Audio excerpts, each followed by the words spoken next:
I'm going to call the meeting of the Mason County Board of Health to order, and for March 28th. Anyway, we'll go around and make introductions, introduce ourselves. We'll start on this end. Randy Netherland, Mason County Commission. Kevin Schutte, Mason County Commission. Kathy McDowell, City Commission. Peggy Van Busker, Hospital District 2. Eileen Branscombe, Hospital District Number 1. Diana Yu, County Health Officer. Dave Winter, Mason County Community Services Director. Thank you very much. Do we have an approval? Has everyone looked over the, I make a motion we approve the agenda as presented. Second. all in favor, say aye. Aye. Aye. Approval of the minutes of January 24th. I make a motion we approve the minutes of January 4th as presented. Any second? Second. All in favor? Aye. And we actually have in that, we actually have 3 sets, we didn't actually get the minutes signed last time. We had 2 sets of minutes. That's right. So we have 3 sets of minutes to sign. Okay, And I'll pass those around at the very end. okay. You're gonna do that at the end? Okay. Yeah. First report, health officer report. Dr. Yu? Yeah. Yay! Yeah. Okay. So, actually, instead of doom and gloom today and talking about diseases, actually, we'll just talk about our Mason County opioid epidemic response. So I wanted to give, it's not doom and gloom, there's actually some good news to it, so I'm gonna go ahead and pass it out. I just wanted to give you all an update of what's been going on.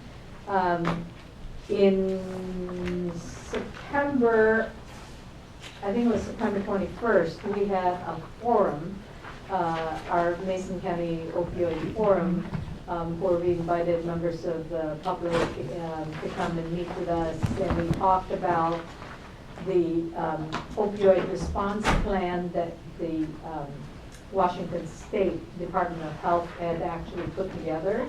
And in this response plan, there were 4 goals, and we decided to pattern our Mason County response plan on the response plan of the state.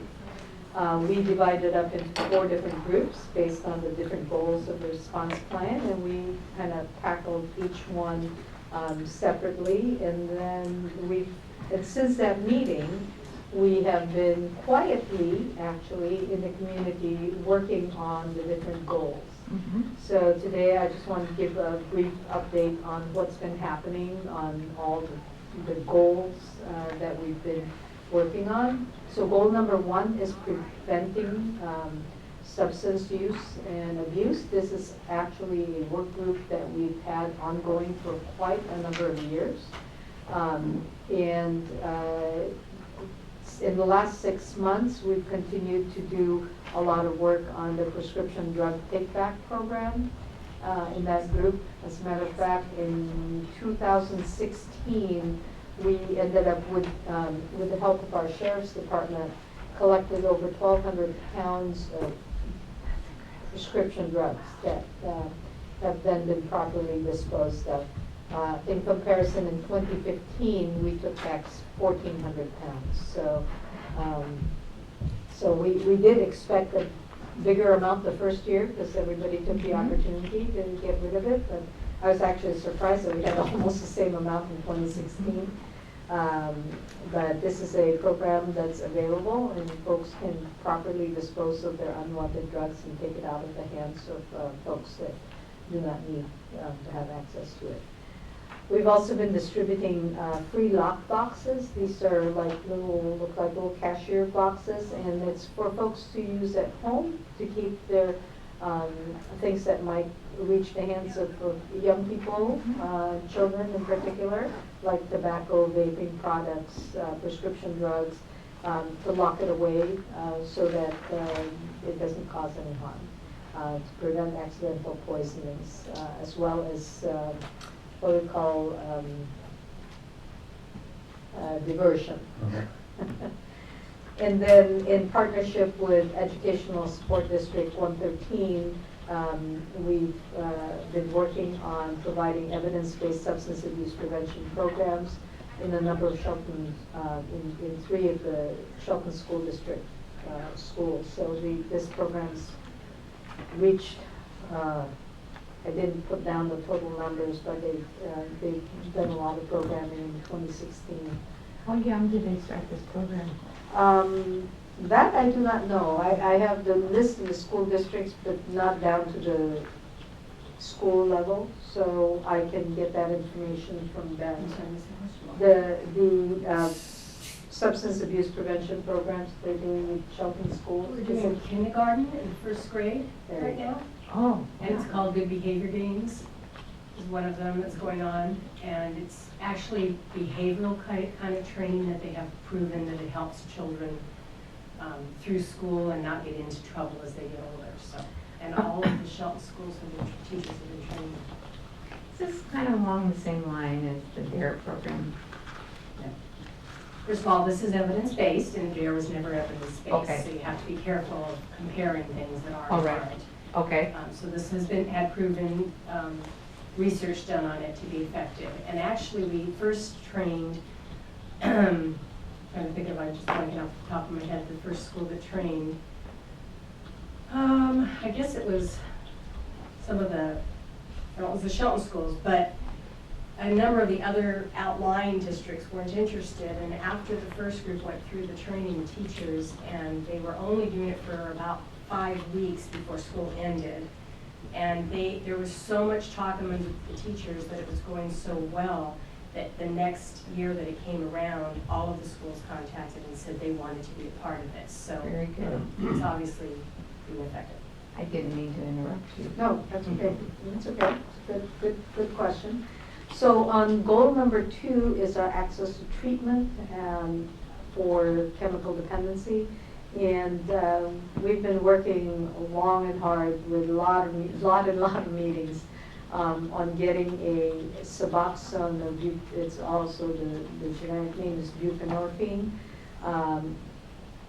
treatment available in our community. So there are 3 principal folks that are involved. Northwest Resources is one of our local chemical dependency treatment programs.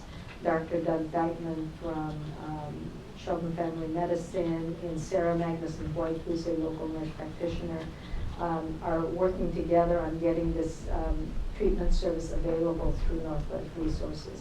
And we've hit a couple of snags, but we're on our way, and it's going to be starting pretty soon. And for those of you that are not aware, Suboxone is a partial opioid agonist. So what it does is helps people, gives you the narcotic effect, but doesn't give you the highs, Mhm. so that it does diminish the craving that goes with it. So it is considered a medication-assisted treatment for folks who need medication assistance to get off opioid use. So it's not necessary for everybody, but it is something we have not had available locally in the past, and so now I'm keeping my fingers crossed that in 2017 it will become available in Mason County locally. Right now, people are able to access this medication by going through to either Thurston County or to Grace Harbor County, to a couple of different physicians. What's the data on that, There's no, how it's working? The number, I mean, if it's making a difference. well, it has not started, Oh, so we've been, even going to Thurston County? oh, no, it's an effective medication assisted treatment. Like I say, there's a lot of statistics that go along with it. There's a lot of different programs for Mhm. medication assistance. One is methadone, which is not part of the consideration for us here, but the other is buprenorphine, and there's a third drug called Vivitrol. So there are a number of different types of medications. So the medication that they're talking about starting here is the Suboxone or Okay. buprenorphine. And for folks that need medication assistance, it actually is very effective to get people to not have the cravings, to stabilize their lives so that they can actually go back to work, restore their families, do all the things that they need to do while they are getting treatment for opioid dependence. Okay. So, One place where we found it worked very well was in the jails. So when they come out of the jail, their first stop is not with their dealer. So I'm trying to break that cycle. Will will the new facility in Shelton, the ones that bought the PUD building on Coda, will those people be taken there instead of jailed, or how does that work? I'm not sure, so that's gonna be a triage center. So, and part of that triage center purpose is to get people who are currently going to jail that don't need to be there into a facility that will address those concerns, whether it's dementia or drug or other Okay. mental health issues. So it's gonna cover a more broad range. Right. And give a determination on where the next step's gonna be. Okay. so there are a lot of different types of chemical dependency treatment programs. Some are abstinence-based, where you come in and, I guess the term that I would use is cold turkey, get off drugs and stay off drugs. And they do a lot of support for that. There are also other medication-assisted programs like methadone, where you come in, you get put on it, and then they slowly taper you to a level where you are functional. You're on a controlled amount of opiates instead of buying it off the street. And then there's the buprenorphine, which is often prescribed in the doctor's office. So this is the first time that we're going to have that available here in Mason County at one of our chemical dependency treatment centers. Not everybody's going to need it, but there are people that do, and to be able to provide it here instead of having to go to Olympia to get the medications. So that is in the works, and just today I met with Eileen and Dr. Slaughterhoff over at the hospital to actually explore talking about other potential programs through Mason General. And we're just beginning some exploration discussions about, what can we do? This is a problem that it's a problem that faces a lot of individuals in Mason County. I can't give you the exact numbers, but almost every doctor in their own practice will have a few people that are opioid dependent, either because of chronic drug use or because they have chronic pain and have to use opioid medications to control the pain, or they've had injuries and were put on opiates and now they are dependent on the opiates.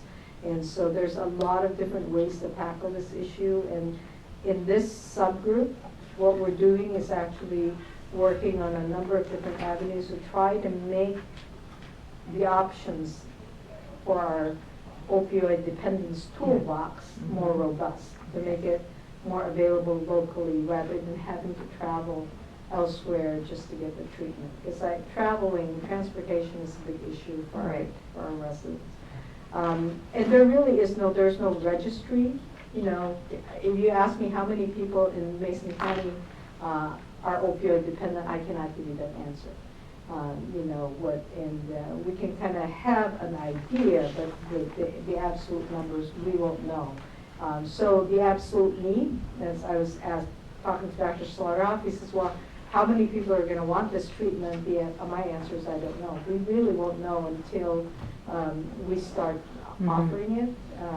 We have an idea based on the number of people that pick up prescriptions in our local pharmacies for this medication, because we have that, not their names, but how many prescriptions are filled.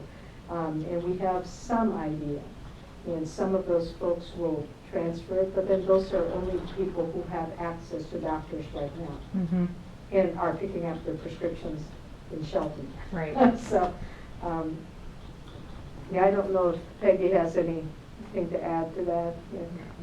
Yeah. It works. Yeah.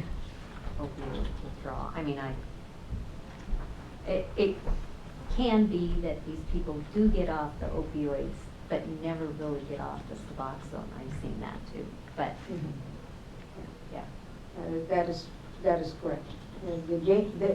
The goal for opioid medication assistance is to actually get them to functional, Right. rather Right. than getting them completely off the The drugs drugs. itself. Do you think they would be more apt to go back on the drugs if they got completely off the? That is correct. Well, Mhm. there are folks who end up, because of the cost of these medications are quite high. And the cost of heroin is pretty cheap. Mm-hmm. So if people lose their medical Insurance. assistance or their insurance, what happens is people go back to using heroin. And the problem with heroin is it's not controlled. The dose is not controlled. And the issue of overdose is a big concern. So Dr. Dykeman's goal is to get them off, though, That is correct. That's with the one particular clinic, that is the goal that they have set. So there is a medical provider meeting that is set for the middle of April on the 18th. And that is to actually discuss more around the buprenorphine, trying to get more of our doctors to actually prescribe it locally. Is that going to be an open meeting or is it going to be closed? Is it going to be a public meeting? It is it's marketed to physicians. We have sent out the information to all interested Mhm. parties. So I think, it'll be doctors talking to doctors. So it depends. If you're interested in attending it, I don't think there's going to be, you just have to register. Okay. But I don't think that, it may not be for everybody. Okay. Because it's going to be doctors talking to doctors. Okay. Yeah, really focused discussion on trying to identify barriers and hesitancy, debunking some of the myths associated with this treatment modality, and a pretty open and free exchange. That's what we're hoping as a result of the meeting, Mm-hmm. and to really enlighten, make aware, and educate. We're really trying to get more doctors to come on board, because this is a medication that you can actually prescribe in your office. And currently, we have one doctor in town that has the license to prescribe this in their office. So then in order to have the free flow of discussion that they're gonna need to have, there's nothing wrong with having it by invitation only. So that the ones that need to be there are the ones that they can have their free flow. Well, that's who we've marketed to, that's who we've invited, have been physicians and nurse practitioners, Mm-hmm. clinics, folks from the hospital. But, there are a number of interested parties, like pharmacists and other folks that may be interested in coming, and I think that, if the room allows it, we just have to contact Vicki and register. Okay. So that's under goal number 2. Goal number 3 is preventing death from opioid overdose. So in 2016, we had a total of 10 people that died in this county from drug overdose. And of those, 8 were due to opioids. And we know that there's an effective rescue drug. It's called naloxone or Narcan. Mhm. And this drug works very well to bring somebody out of their respiratory depression, because you end up stopping breathing and you end up dying. Because when you have an overdose of opioids, it just makes you sleepier, and when you stop breathing, you have no oxygen to your brain, your heart stops, you die. So we're working on trying to prevent that. And so there are a couple of things. We have, organizationally, we are having our kickoff overdose prevention work group meeting next week. is it next week? Yeah, next week, on April 5th. It's at the Shelton Library at 6 o'clock. And this is open to the public, anyone that's interested in finding out more about overdose and how to prevent it. We'll have a number of speakers, thank you. And and the drug that is used to prevent the overdose is something called naloxone or Narcan. And people need to be trained on how to use it. This medication is available by prescription. And I worked with one pharmacy and working with Commissioner Van Busker here to have it available in the North End, also at Belfair, through the QFC pharmacy, where I write a prescription in an agreement with the pharmacist so that anyone who wants naloxone can go to either QFC in Belfair or Neil's Pharmacy here in Shelton and purchase the Narcan without having to go visit their doctor. So just make that a little bit more accessible. Of course, there's a cost to it, so if you have insurance that will pay for it, or there's an out-of-pocket cost, and it varies depending on the type of naloxone that you use. And part of the agreement that I enter into with the pharmacist is to actually make sure that they also train the people on how to use it. There are good training programs that are available on the website. It's called stopoverdose.org, and you can watch a video. Learning and knowing how to do CPR is good. Calling 911 is good. But if you have a friend that is overdosing, you can't wake them up. They're turning a little blue. You administer Narcan, and they will wake up. And if you give them the first dose and they don't wake up, you give them the second dose. In the meanwhile, somebody else is calling 911. Okay. What's the So cost for each? it varies, and I think Peggy would probably be better able to tell you the cost. There is available just a box that's a spray, and cost, $74. well, We researched it. Well, the spray is more, but if you make your spray, it's probably 74. 74. no, we researched and found it for $74 per kit. Right. Well, you might be But able if to. you have the the Or Narcan, is it? Yeah. yeah, if you have the Narcan spray, 2 doses, cost is about 130. We were given the wrong information when we called. But if you make your own kits with the, Oh, okay. then Just buy the it's, spray. it's more What is in cost this? effective. The drug is called naloxone. That's the name of the drug. What it does is it blocks, it kicks the opioids off your opioid receptor, Okay, and therefore it wakes you up. but in the kit, there's Two. two, and You always have to have 2 because there Sometimes are one some alone doesn't work. long-acting opioids, and so, but you said something about making it yourself. well, Right. there's also an injectable. Oh. So if you have the atomizer Uh-huh, with the injectable, you can make your own inhalation. I see. You don't make the Right. drug. Yeah, I was going to. But you make what are a the kit. ingredients here? Yeah. It's a kit. The Okay. drug comes in a vial, and then you You- mix it. And You either mix it's it so up much yourself. cheaper, too. Like in asthma, Well, no, it's like Oh, actually very right. similar to epinephrine. like An what? auto injector I see. versus it's Okay. an auto spray Okay. versus an injection of epinephrine that you have to pull up in a needle and then give yourself the shot. Okay. So it's different formats. So educating the person that's going to be using it for that is the Mhm. important part. I Because they see. have to be comfortable with what they're doing. Mm-hmm. Yeah, so either doing an injection, the nasal spray is what is available. So anyway, so overdose prevention, 1 is getting Narcan out there. 2 is making people aware that there is something that you can use if you have a loved one, somebody that is suffering from an overdose. The other is just having it available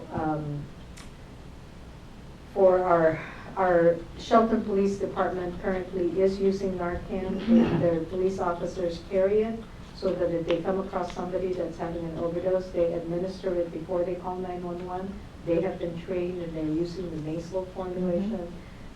Some of our fire district EMTs are using that as well.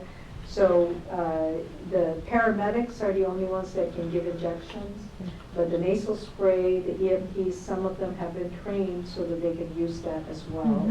So these are all things that are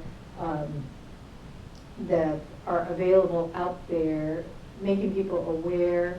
A lot of times families, you know, my kid doesn't want to get off drugs, I'm really worried about them overdosing, or somebody who's a drug user, they don't necessarily want to die from an overdose. So many of them will have Narcan or naloxone. The thing is, when you are suffering from an overdose, you may not be capable of giving it to yourself. Right. Okay, so you have to, that's why they always talk about how it's safer for you when you're using drugs to actually be with somebody else, and that somebody else knows that you have a Narcan available. Because if you're both out of it, then there's nobody that can Right. help you with that. So getting Narcan out into the public and being more available is important. So we have the work group going. We have some of the work with the pharmacies. We have worked with our local law enforcement as trying to make sure that they have access to this. The other thing is we have hired community health program assistant through the grant that we got from the Department of Health, through the CDC. And the work of this community health program assistant is to work on overdose prevention. So he's doing a lot of this work with the different members of the community. Yes, sir. Dr. Yu, I'm envisioning a family, as you said, they have a son or daughter who's doing this, they move back into the house. Parent, I could imagine, would want to have something like that handy. What does it take to get that? Is it a prescription? If it's a prescription, how do you get a prescription? Because it's not for you. Well, that is part of what I'm doing with the pharmacies, so that the parent, say you want to have Narcan available, because you're a nice guy, and if you saw somebody, one of your friends suffering from an overdose, you want to rescue them, you want to help them. You might call 911, but it might take a while for them to get there. And minutes will help. And so you can go to QFC once I enter this agreement and purchase it. Well, that might be something we might want to take up as a group at some point, is the marketing of that whole concept when the time comes.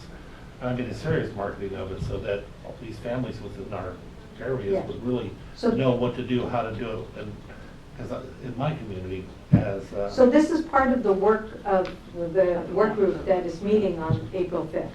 So please encourage folks that you know who might be interested in working on this issue to come to the meeting on April 5th so that we can actually form work groups. The other part of the meeting on April 5th is to actually form support groups around families who are dealing with this issue. The thing is that a person who is at the highest risk of suffering an overdose is somebody who's had an overdose before. The next highest is somebody who's just been released from jail or who's just been released from the hospital.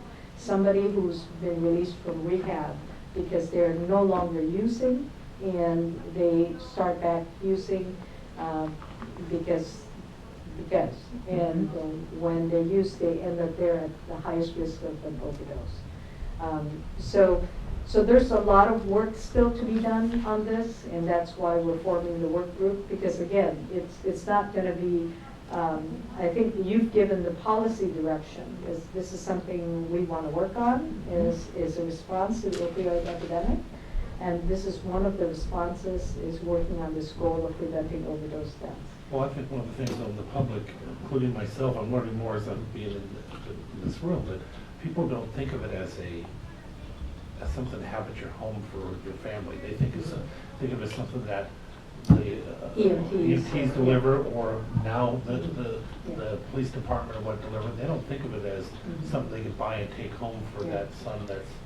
Yeah, so it's going to take a lot of education and awareness, but that is part of what the work group is going to be formed. I'm just surprised it's going to be that easy to give to the parents and stuff. Is there, Well, Cost is gonna be a factor. Yeah. Because they're gonna have to purchase it. If it's not for their own personal use, it will not be covered by their insurance. So they would have to pay for it out of pocket. it's just amazing that it would be over the counter, that just, It's Well, not it's not under under order. counter. It's under an order from me. and, So and you if I have am- to be you have to Yeah. educate Yeah. also. It's not just Hand well, it and I out. guess that's what I'm asking, so in order for that parent to get it, they're gonna have to go and get somebody to sign off on it then. yeah.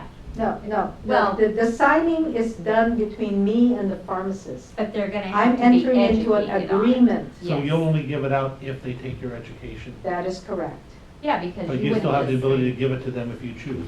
You don't have to have prescription, you don't have to have anything. Right, That's what this agreement is all about. but the education is the most important Yeah. part. Yeah, so it is, again, this is just starting, and as we get more into it, I'll be back in the next 6 months with another report, or the next 3 months, and go from there.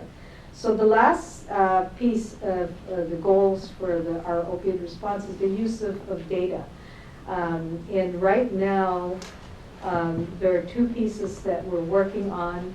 One is, as of March 1st, I made opioid overdose a reportable condition. That means if somebody suffers from an overdose, the health department wants to hear about it. And so for anybody who gives Narcan, so the police department delivers it, or an EMT gives it, or in the hospital, any of these folks, we want to hear about the case.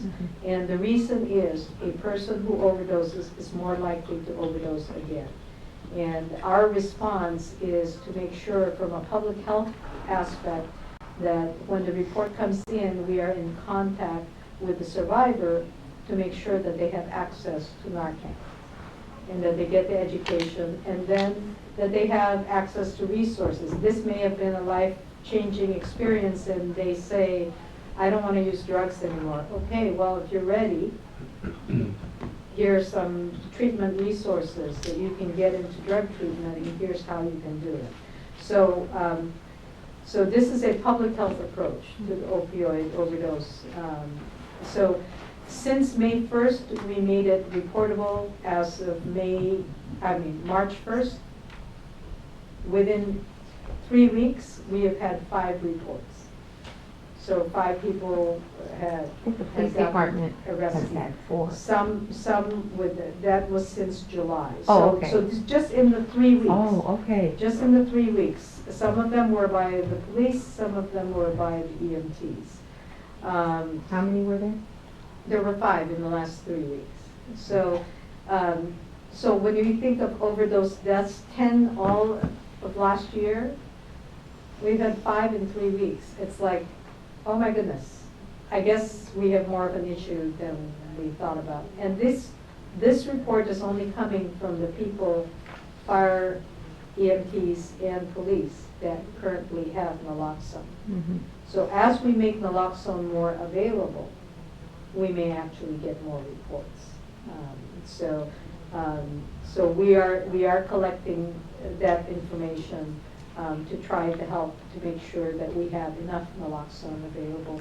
We're also working with the Alcohol and Drug Abuse Institute up at the University of Washington to get a small grant so that we have some Narcan kits that we can make available at no cost, from the health department. But right now, it's like she said, it costs money to create those kits. Sure. And that was the price that Lydia was quoting, is $74 per kit that we're talking about, that comes from the other programs that they have.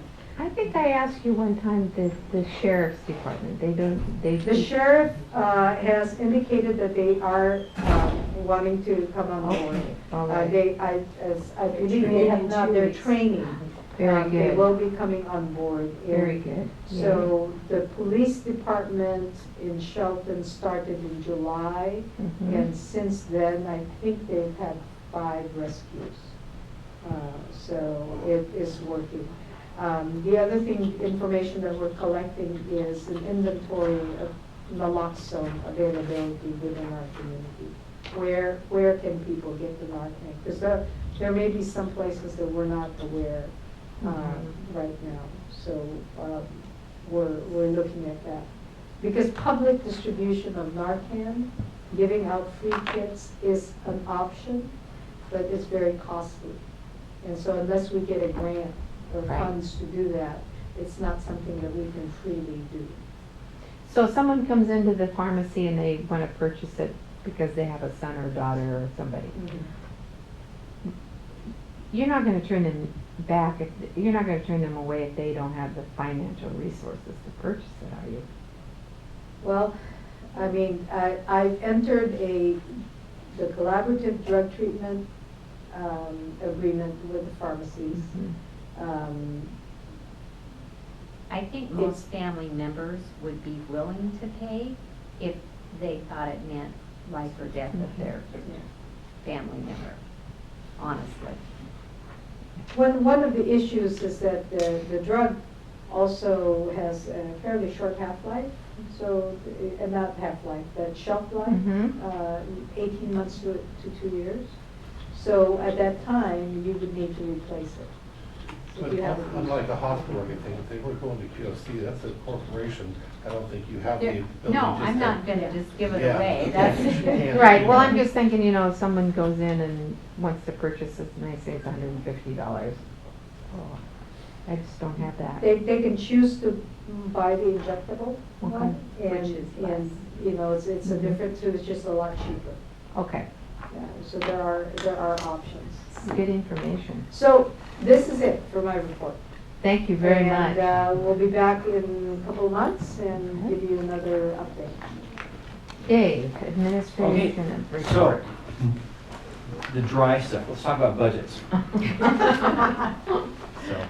actually, the top one is mine. Your top Back one. and these can go around. So, we've been working on foundational public health as part of the state budget, so that's kind of where I want to focus. Our local budget, we're looking good, we're on track so far, but we're still just in the first quarter. So spending and revenue is on projection, so I'm not worried there. I did testify on House Bill 1432 about 3 weeks ago at House Appropriations. 1432 is the foundational public health bill I've told you about that we've been working on for several years. So there were two people who testified in favor of the bill, and I just testified as to how we got this bill to where it is. What was the data involved? What was the thought process involved? What are the ramifications of the bill should it not pass? So what is the problem we're trying to solve? So, and that went very well. I did speak with part of the caucus, the Republican caucus, the next evening, and walked them really through what we've done for 5 years. We sat down over the course of an hour and really talked through 5 years of work on how we got here and what the data meant and how we interpreted it, and that's how the bill got written. And the next day, it sailed through the House. So it's now over on the Senate side. Thank you. So Representative Joe Schmidt, who had the most reservations about it, got up and testified in favor of the bill. Very good. So it establishes foundational public health in a way that it shrinks some of the, to make sure we fund those critical areas first. So I think there's some smart legislation there. It doesn't go as far as we would like it to. It's okay. Baby steps. In the budget that you see in front of you, I show, actually this comes from John Weisman. So DOH has been working very closely with us and has done a great job. We talk almost daily about these things. We've had the governor's proposed budget, which we worked on back in December, and it had a $20 million piece for local public health. So that's health departments, health districts. The Senate budget had nothing in there, and the House proposed budget, which was in appropriations yesterday, came out with $36 million for local public health and $4 million for Department of Health. And the Department of Health piece was to do some, it gets into much more detail as you get down into it, but for some lab work. In February, we met as local public health, we met in Wenatchee, and we hammered out an allocation formula for all 35 health jurisdictions, which would protect the smallest, most vulnerable health districts first, give them a larger share of the pie to keep the doors open, keep the lights on, and then it scales back as you go up the scale. So, and on a population-based formula. Everybody agreed. So I'm confident that should we get any money, the allocation formula I think is going to work well for us. This is the first time I think we've had such a across-the-board agreement in public health on how we do allocations. Because there's always been a problem with just using population, because the small jurisdictions don't have enough population to make a difference. One with straight population, one was going to get like $16,000. Well, that's not enough to do anything, especially if you're adding work to it, which the bill does do. So in the governor's budget, we were going to address assessment and communicable disease. The Senate budget doesn't have us in there. The House budget has us working on communicable disease, chronic disease, which is, I think, absolutely necessary, and then assessment as well. So it added the third aspect of chronic disease, which is our number one killer. You talk about heart disease, diabetes, obesity, those sorts of things. So I was glad to see that they added that piece in there, because the first version specifically precluded chronic disease. It's just about communicable disease. Included in here are some other public health bills. They're the vaping bill, tobacco 21, first responder. There's a couple others that we were interested in. We'll see if it goes through. Tobacco 21, I don't think is going to go through this year. And That's raising. raising the tobacco age. and vaping to age 21. There's been some pushback and on a couple of Reasoning those. for that? Well, some of them, there's a broad range of reasons. A lot of the border counties, one problem is every time you raise taxes, you raise the age, people go across the border to Idaho, and not only do they buy their cigarettes, they buy other things as well. So the border counties have leakage. And not only do they buy cigarettes, they buy more cigarettes. So instead of stopping at Safeway and picking up a couple packs, they They go stock into up. Idaho and they buy a couple cartons. Right. And then they smoke that the volume of what they smoke goes up. So it's just not doing any good. I mean, there's no reason. In the border to- counties, it tends to be counterproductive. Mhm. So it's been an interesting, for each dollar tax, there's like a 60-mile draw. So as you start adding more tax, the draw comes further and further. People drive to go buy cigarettes at a discounted price. So figure, right now, 1 out of every 4 cigarettes sold in Washington is bootleg, in that it doesn't have Washington state tax on it.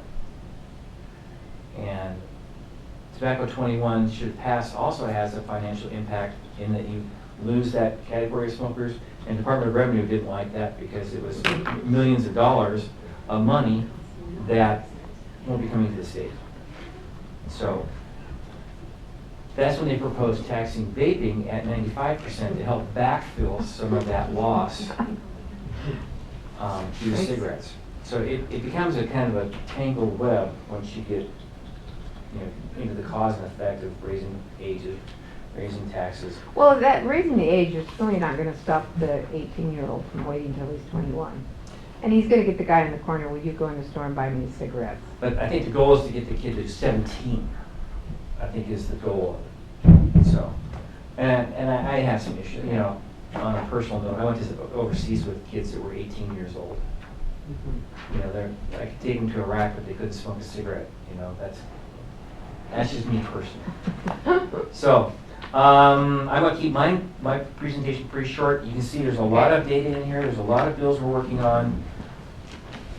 It's been a busy season for us, but really the one thing we're focusing on is the Foundation Public Health Bill. The rest of it is negotiable. If we get it, some of this other stuff, great. We're not counting on it. What we're counting on is education, Hearst, and Foundation for Public Health. Those are the 3 we're really pushing.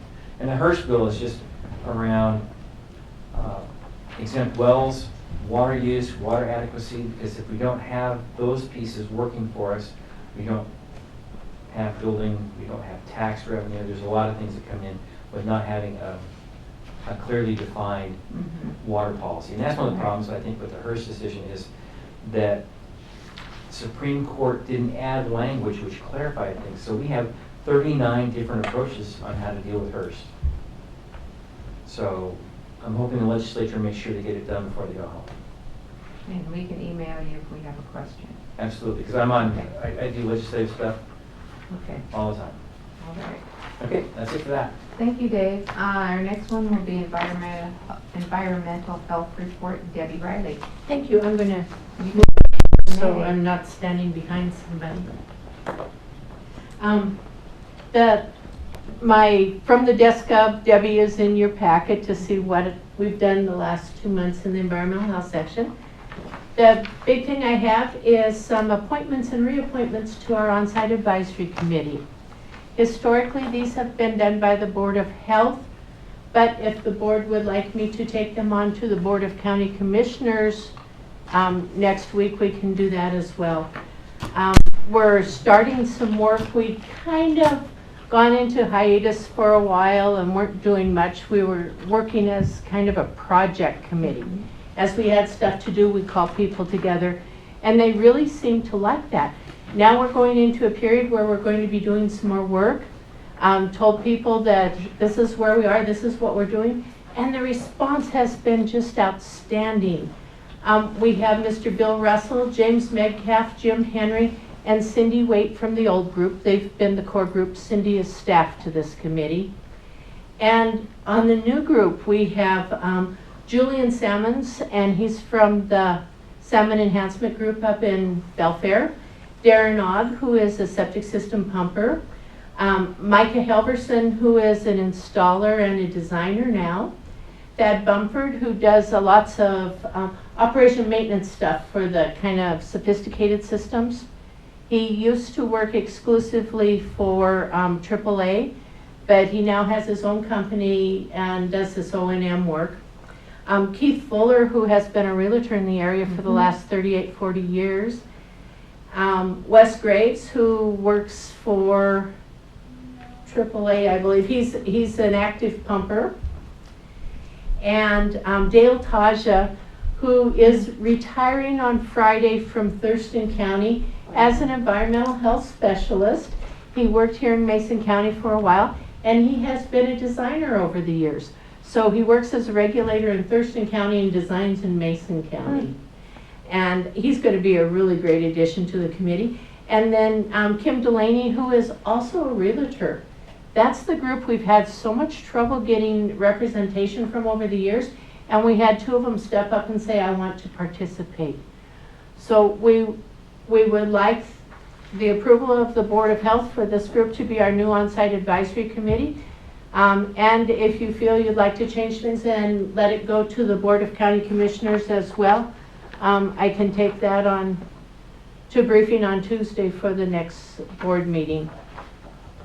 Do you have any concerns about taking it to commission? So how does it currently, the Board of Health currently just approves and Because it is Board of through, Health. it's Board of Health, it's through Dr. Yu's authorities and the Board of Health.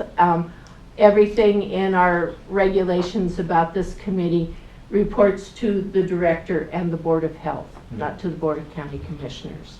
so what would be the benefit to taking it through the commission? We've had previous prosecuting attorneys who wanted things to go through both. I myself think this one is pretty clear in the line with the Board of Health, but would be happy to do what we need to make the commissioners comfortable with it. I make a motion, we approve this. Mhm. Through this slate of volunteers.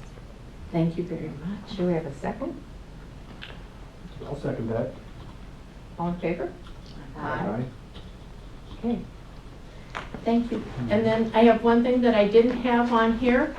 I'm not going to really talk about it too much, but we had some extra copies, just enough extra copies from our meeting yesterday about the Big Bend Shellfish Protection District. This is in Hood Canal number 6. Oops, that's just me. Yeah, this is the packet that Katie, our staff person, pulled together for the committee. This is still draft, but they took 2 hours yesterday, fleshed it out, hammered it out. So this will be coming to the board for their approval. What I really wanted you to see in this, because these packets are this complete, is the wonderful maps from page 6 through 11. I'm so sorry, I knew I counted. These are the things we can do. We can pull up an area and tell you how old the on-site septic systems are by color. You know, we've color coded them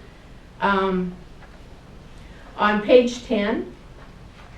That tells you what year they were installed. On page 11, we can show you with a red and green who is current with their operation and maintenance, their service for their on-site septic system, and who is behind on their service.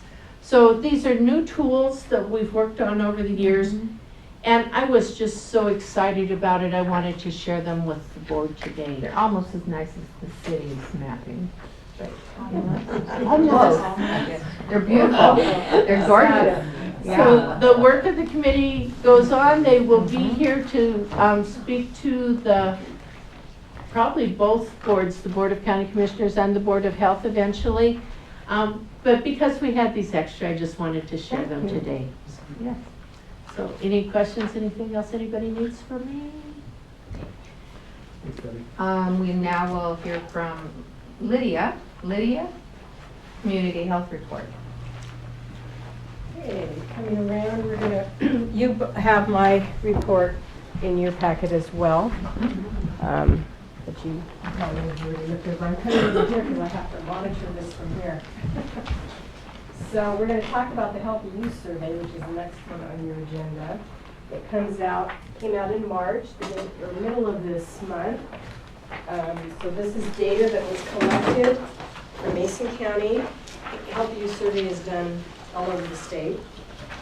But this is the data we're showing is Mason County data of what our youth have shared. So we'll go over it. So your first one is a chart there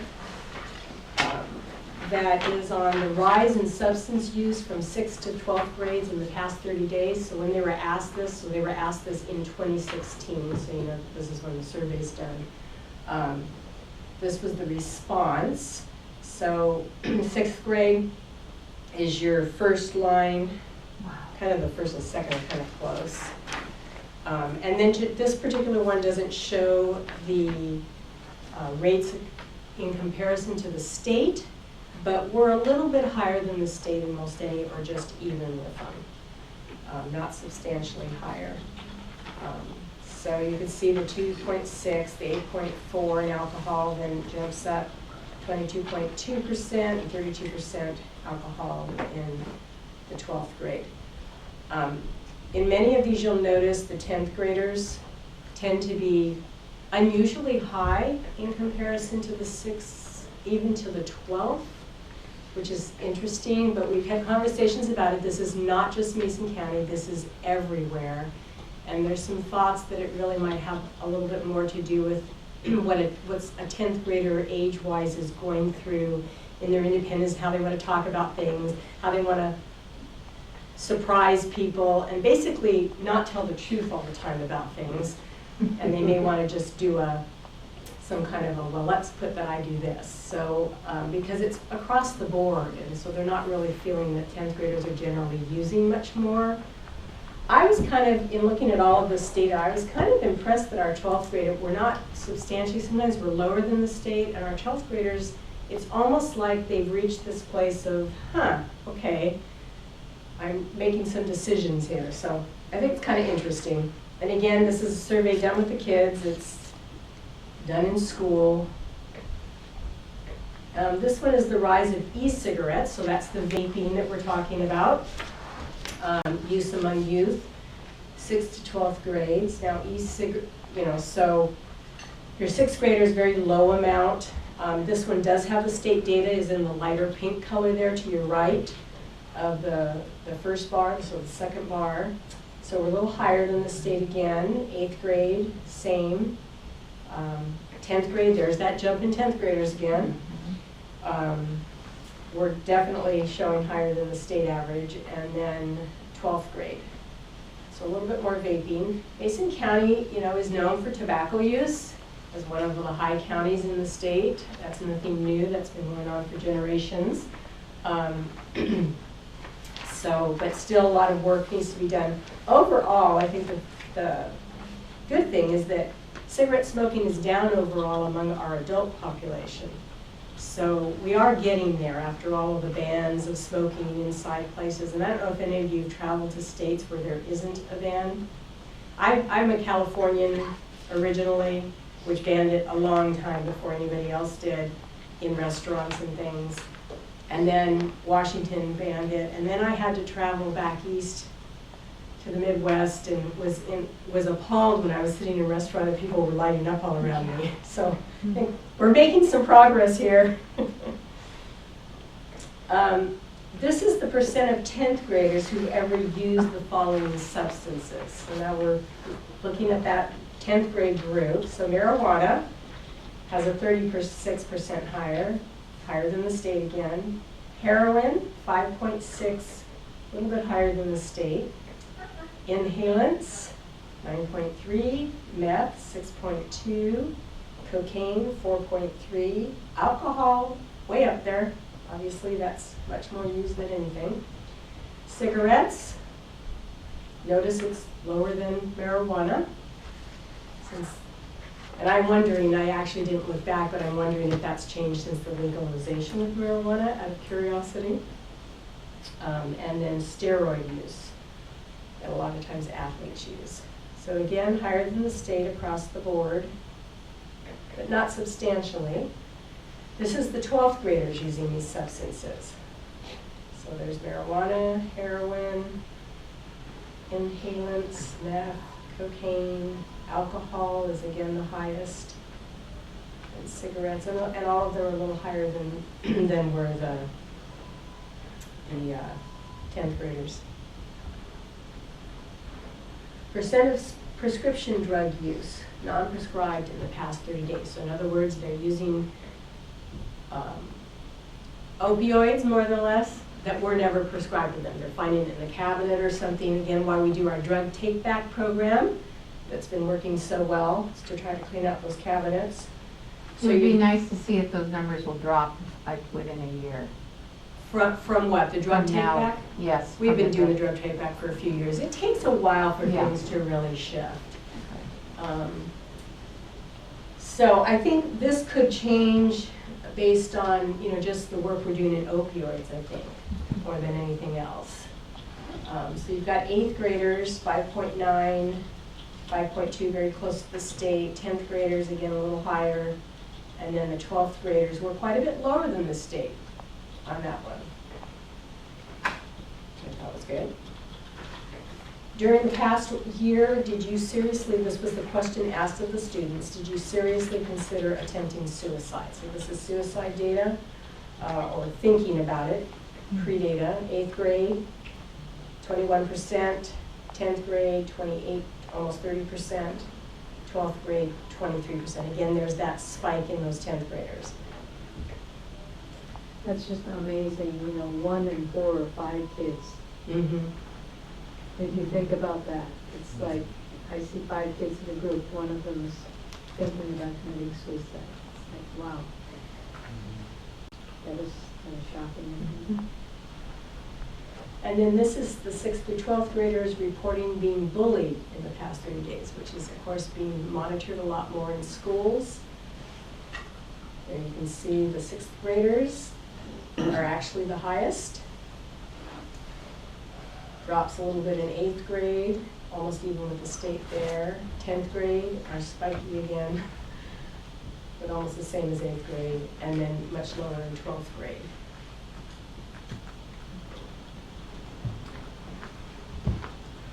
This is quality of life. The question, asked is the percent of students that defined as having either a low or medium-low quality of life. So their 8th graders, about 50%. I thought these were rather high, 45% for the state.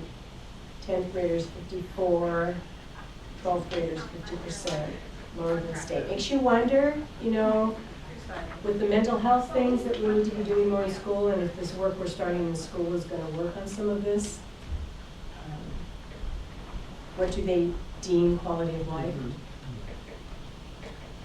Have you ever had sexual intercourse? Another one, 8th grade, 11.3, average 8 for the state, 34.8 for the 10th graders, and 53, almost more than half in the 12th graders. Okay, so moving Mason forward is our CHIP program, our Community Health Improvement, which is targeting the Healthy Youth Survey outcomes in a number of ways, so we are focusing on some of this. For example, 2 of the overall goals of the CHIP are to reduce substance abuse, one of them, and increase people experiencing good mental health days. So some of the key objectives being worked on in the CHIP are develop youth prevention and education programs on substance abuse, which are going on in the schools, or also a lot more money is coming down for substance abuse now, and that's going into the schools in all different directions. We get some. Definitely trying to work on improving these statistics.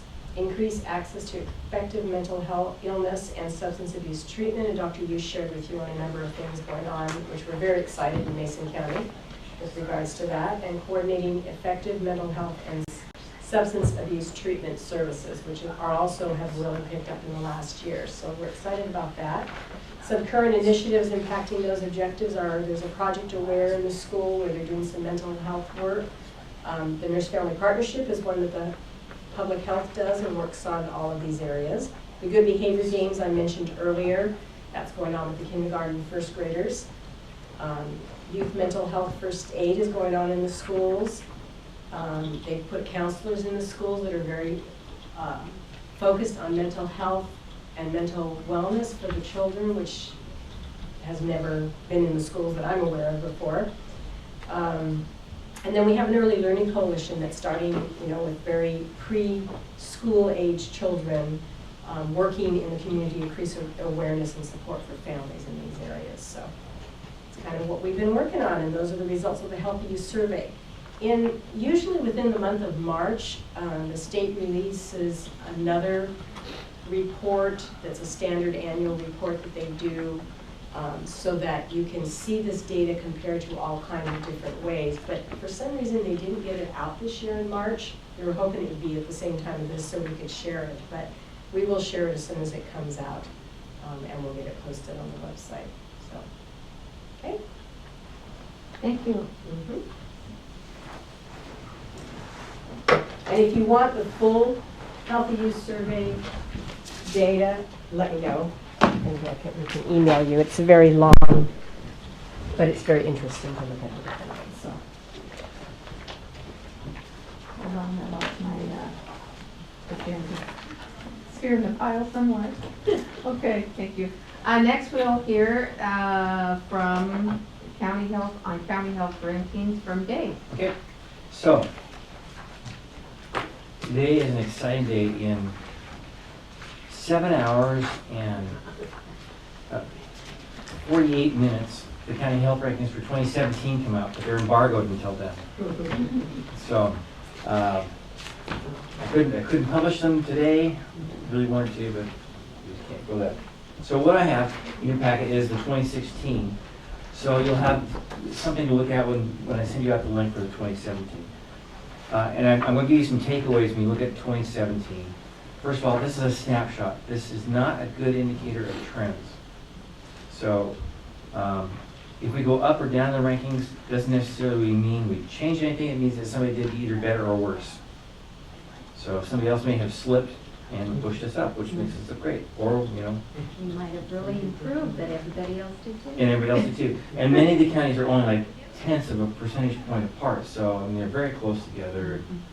So really the takeaway is to look at the rates and margins of error as well. So because we're a small county, you take the data, and we're less than 50,000 people, typically, the denominator of most of these measures. So they multiply it by a factor of 2 to get rates per 100,000, so your margin of error goes up by a factor of 2 as well. So keep that in mind. The county ranking, so rank out of 39 on the very top portion. Half of that ranking is weighted towards years of life lost. So if you die before the age of 75, each year of life lost is counted against the county health ranking for your county. So just do us all a favor and die after 75, and it helps that ranking. So with counties as small as ours, it doesn't take many people dying earlier than that, or many young deaths, say in their 20s, and that number starts to get pretty large pretty fast. So it's weighted, and it's a good measure. It's one they have used over the years, but the problem is, again, it's just a snapshot. It doesn't show trends typically.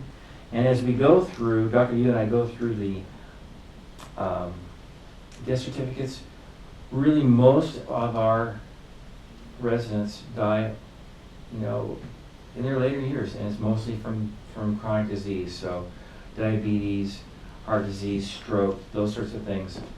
So you have to take this into appreciation with other sources of data, and the death certificates is what I look at as the real truth of what's going on. So this last year we were 33 of 39, 29 of 39 in outcomes. Health factors, I think, is the more important one to look at, because health factors tells us what we're going to be doing in the future. So all those things below the light blue line are indicators of where we're going to head in future times. And I highlighted in here in the kind of the amber color, those areas which we need to look at, use some improvement, and in the purple, light purple, and you don't have. No, I'm going, in another world.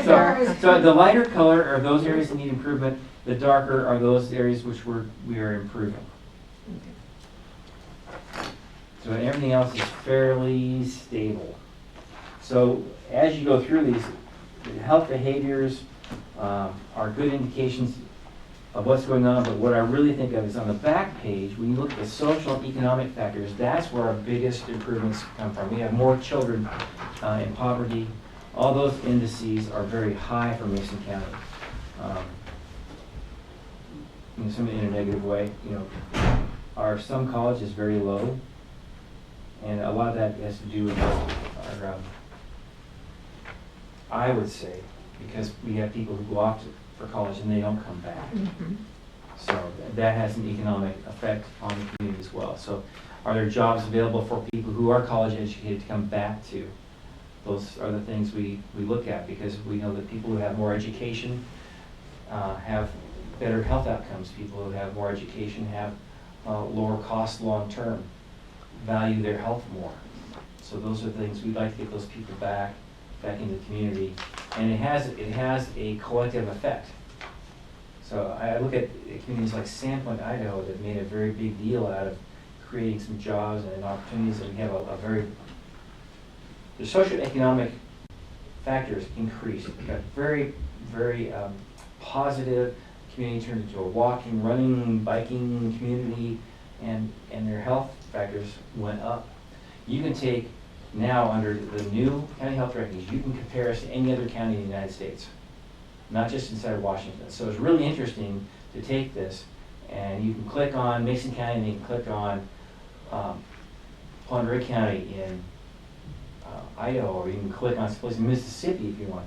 Compare the data and look at the demographics, because you have to take demographics first and then look at how the data plays out. So it's interesting data. I always take this with a grain of salt, if not a huge grain of salt, because again, it's just a snapshot, point in time. It's not the absolute truth on what's out there, but it does give you a place to start those things. What I'd like to do is now that I'm here, is take some of this and over the years start building a trends analysis. So, but it really takes getting into the measures. Like, for example, some of the things they used to measure, and I see it's not on here.